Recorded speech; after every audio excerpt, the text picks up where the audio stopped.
మంచిర్యాల జిల్లా నెన్నాల్ మండలం బొప్పారంలోని కర్ణకొండ చంద్రశేఖర్ ఇంటి ఆవరణలో టాస్క్ ఫోర్స్ పోలీసులు తనిఖీలు చేశారు. 15 లక్షల విలువైన 5 క్వింటాళ్ల నిషేధిత BT3 నకిలీ పత్తి విత్తనాలను సీజ్ చేశారు. ఒక మొబైల్ ఫోన్ను స్వాధీనం చేసుకున్నారు. బైంసాకు చెందిన రజాక్, మందమర్రికి చెందిన జానీ దగ్గర చంద్రశేఖర్, దిలీప్, వెంకటేశం తక్కువ ధరకు విత్తనాలు కొనుగోలు చేస్తున్నట్లు గుర్తించారు. పెద్దయ్య అనే వ్యక్తి ద్వారా విత్తనాలను అక్రమ రవాణా చేసి రైతులకు ఎక్కువ ధరకు అమ్ముతున్నట్లు దర్యాప్తులో తేలిందన్నారు రామగుండం సిపి శ్రీనివాస్.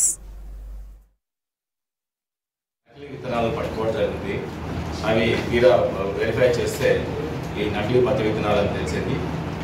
అవి మొత్తం వెయిట్ చేస్తే 5 క్వింటాల్స్ ఉన్నాయి. 5 క్వింటాల్స్ అంటే 500 kgs అరౌండ్.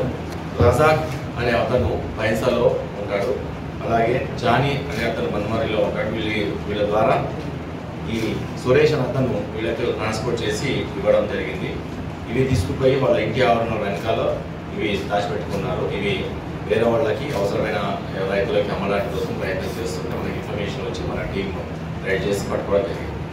మనం ప్రతిరోజు ఈ ప్రభుత్వం తీసుకున్న నిర్ణయానికి కట్టుబడి ఈ పత్తి విత్తనాలను సమూలంగా ఇక్కడ ఉండకుండా, ఎందుకంటే రైతులు నష్టపోకుండా చేయడానికి ప్రభుత్వం తీసుకున్న అభినందనీయ నిర్ణయాన్ని దృష్టిలో పెట్టుకొని చాలా ఎవరికి ఇన్ఫర్మేషన్స్ పెట్టి అండ్ టాస్క్ ఫోర్స్ టీమ్ని ప్రతి మండలాల్లో పెట్టి మనం ఈ నిర్మూలించడానికి ప్రయత్నం చేస్తున్నాము.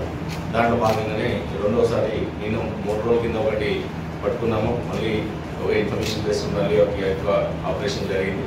దీంట్లో ఈ యొక్క విత్తనాలను ఎక్కడి నుంచి తెచ్చారు అనేది కూడా క్లియర్గా తెలుసుకున్నాము.